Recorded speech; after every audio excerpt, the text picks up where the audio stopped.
In a nutshell, the project was trying to explore the governance aspects of urban climate adaptation in two very contrasted delta urban regions, so in areas that are particularly vulnerable to flooding as a result of climate change.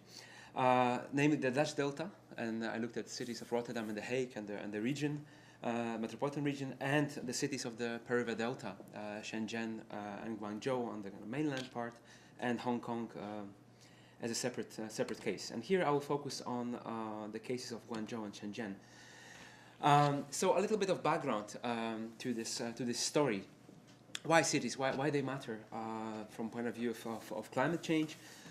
It's because they play, well, a really key role as on the one hand, perpetrators of climate change, because that's where most of emissions of greenhouse gases are generated, but also it is in the cities that the impacts of climate change are most acutely felt because of the high concentration of people, infrastructure, assets, economic activity, which all get sort of disrupted and threatened by climate change impacts.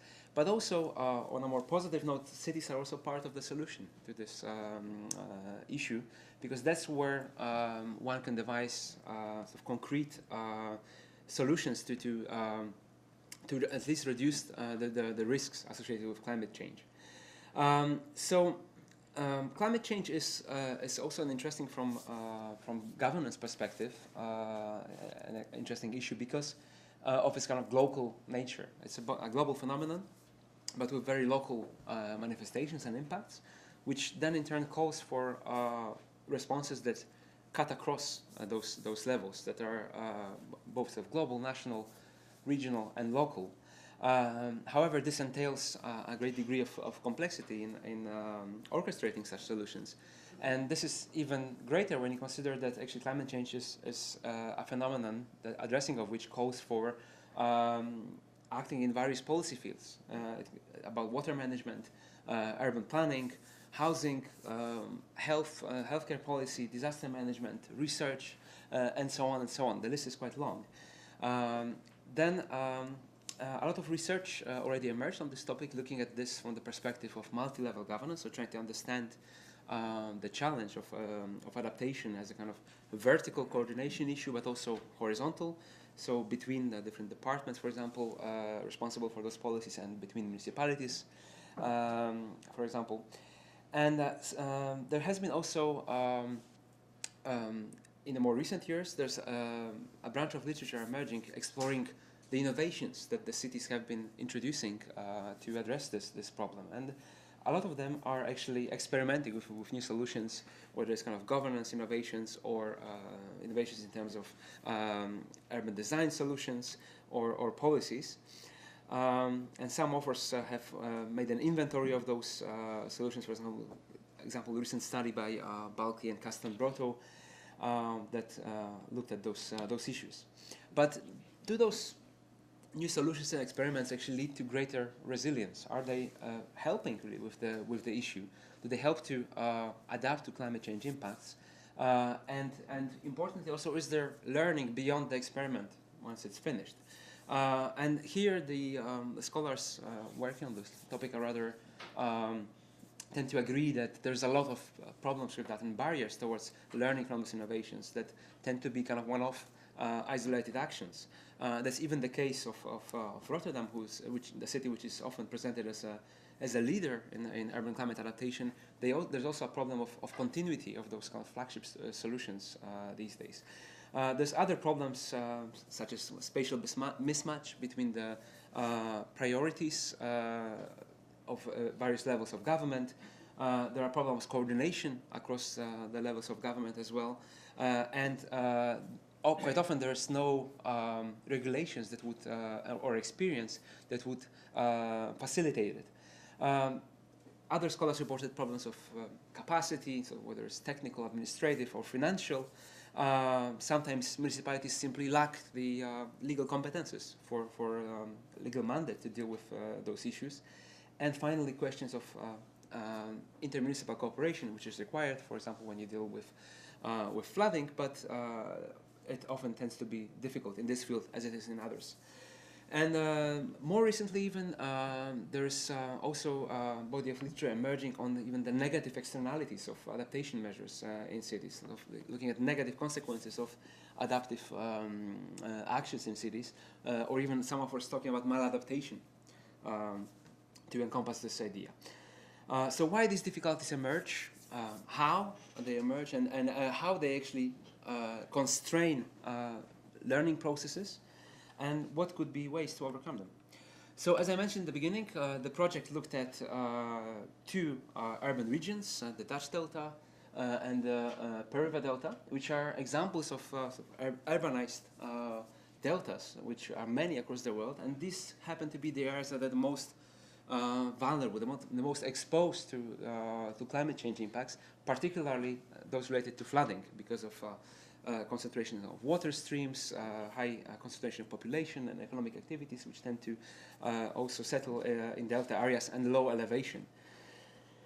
So, and the PRD is an interesting example, the Peruva Delta, because it's one of the most vulnerable in various studies. This is, for example, research done by Swiss Re, an insurance company, trying to rank the sort of urban regions with respect to exposure to various risks, including water-related risks. And you can see the Peruva Delta is quite prominent here. The bigger the circle, the more population at risk.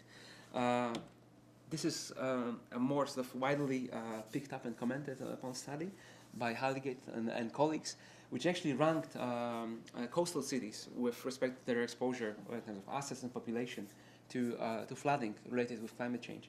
And here you can see that Guangzhou actually is #1 in the world, according to them, while Shenzhen, the other city that I looked at #9. But you can see also other sort of major cities across the world, from New Orleans, New York, Boston, Osaka, Kolkata, and so on, which made it the ranking. So a lot of the cities that were listed there actually have been doing quite some efforts to address the problem and try to adapt to climate change. You can see, for example, this is a massive project in New York in the aftermath of the Sandy hurricane, would try to transform the waterfront to make it more resilient to flooding. In New Orleans, you saw also some developments trying to also prevent flooding for infrastructural, big infrastructure to keep the stormwater from penetrating into the city. In Rotterdam, for example, one of the kind of famous examples that's often shown to foreign visitors are those kind of water squares, where they combine solutions that could improve the public spaces, make them more attractive, but at the same time they store water when there is heavy rain, which allows to mitigate the problem of waterlogging. This is another example from Rotterdam, a kind of multifunctional solution which serves both for recreation and flood safety. It's a dike. You can see people go up there, and there's a park on its top. Yeah, but what about the two case studies? What have they been doing?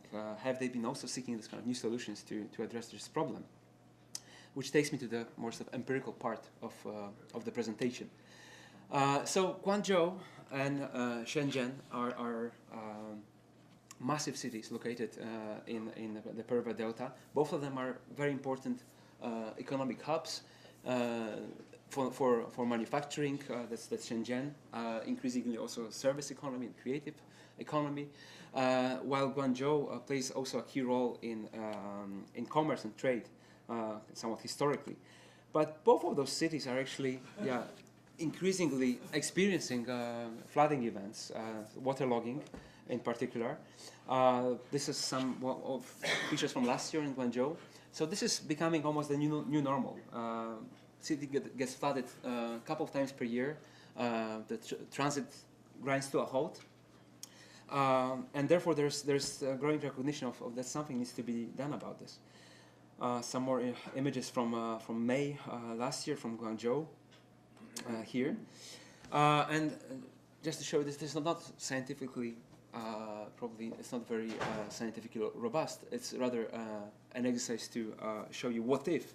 And this is a map prepared by Jeffrey Lin, who tried to model and then visualize on a map what would happen if the kind of darkest scenarios foreseen by the International Panel on Climate Change would materialize. So you got the Pearl River Delta here with Shenzhen, Guangzhou, Hong Kong, Macau, and therefore, well, the possible risk if this darkest scenarios would materialize, this could become the Pearl River Bay, perhaps. So the question is what to do to prevent this from happening, materializing. So the research questions for this part of the research were what kind of innovations are put forward by the PRD cities to address the growing flood risk? Are they then upscaled to promote learning for adaptation? And to what extent and how learning from them is shaped and constrained by the conditioning factors that are related to the governance system within which those cities operate. So in terms of conceptual framework, so I drew on the concept of multi-level governance, but also I used the 3 I's, the distinction between institutions, ideas, and interests, and that's the contribution of Dominic to that work, among others, not the only, of course. And in terms of methods, so the paper draws on 24 interviews conducted in those 2 cities, and also analysis of secondary sources, and both of which would not have been possible without assistance from Chinese colleagues as well. So you saw in the first slide there were also two cohorts that were helping us with this research, and that's Junghwan He and Yu Feng from South China University of Technology, which was my sort of research base in the PRD. So very briefly, because I have little time, the region has been transformed enormously in the last couple of decades since the opening of the Chinese economy. You can see here a satellite image of the PRD from 1979, so just when the economy, the reforms of Deng Xiaoping were starting. This is from the year 2000. You can see an enormous growth of the urban fabric in the region, and this is way more dense today, even. So it's one of the majors of urban regions in the world. Here you can see some maps also showing the expansion of the urban fabric in the area between 1990 and 2005. And there is less and less land available. It's a rural land that could be transformed into urban land. So what happens also that those major cities are now expanding into the sea. And this is an example of a planned development in the Nansha district of Guangzhou, which is here in the southern part, which is built on reclaimed land. It's a massive development project trying to kind of build a new port, economic hub, and a new kind of central business district for Guangzhou. This is an example from Qianhai, also built on, from Shenzhen, the Qianhai district, which is also has the huge ambitions of becoming the new CBD for Shenzhen. And it's built on, as I said, on reclaimed land, which is vulnerable to coastal flooding. So what happens in terms of climate change programs and strategies in those 2 cities? What is being done? So, and looking through this through the prism of sort of multi-level governance, I have to accelerate drastically. So basically, bottom line is that you have recognition of the problem at the national scale, but very little of this is being then translated into action at the local level. So what we witness during the fieldwork, there are some examples of innovations in terms of urban design, for example, that try to blend in urban redevelopment or landscaping with water storage facilities, which could, perhaps in the Western context, have the label of climate adaptation. I think if this would be this kind of, for example, lake that stores the water from the Haiju district in Guangzhou could be labeled as a climate adaptation measure if it was in Rotterdam, for example. It's not in the case of Guangzhou. It's not really recognized as such. They're considered as landscaping projects. That's an example also from redevelopment of an industrial area in the northeast of Guangzhou, where this kind of wetland park is being created there to store water partly. And Qianhai, which I mentioned a moment ago, is also, at least in the plans, it's full of kind of adaptive solutions that, again, for example, cities like Rotterdam or New York would be quite proud of. Green roofs, reintroducing aspects of wetland, multifunctional flood solutions, water storage underground, and so on and so on. However, these are quite isolated examples, and they are not being picked up really more widely. And so going back to the 3 I's, which I mentioned, the barriers, I try to analyze them according to the prism of institutions, ideas, and interests. And just summarizing this, I have to accelerate a little bit. This is an example of, for example, where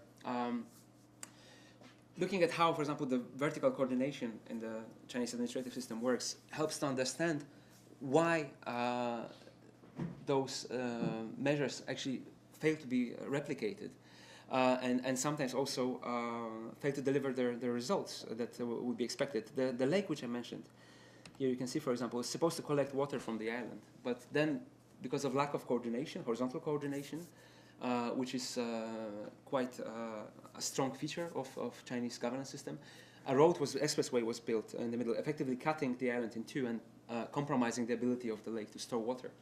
So that's an example how kind of lack of horizontal coordination between the city departments can hamper adaptation. Then in terms of ideas, well, basically, there's very little awareness of climate change as such, or even dismissal. In 2013, the city of Guangzhou issued a white paper where it tried to stress that the city is really safe, that a lot of investment is going on into flooding protection.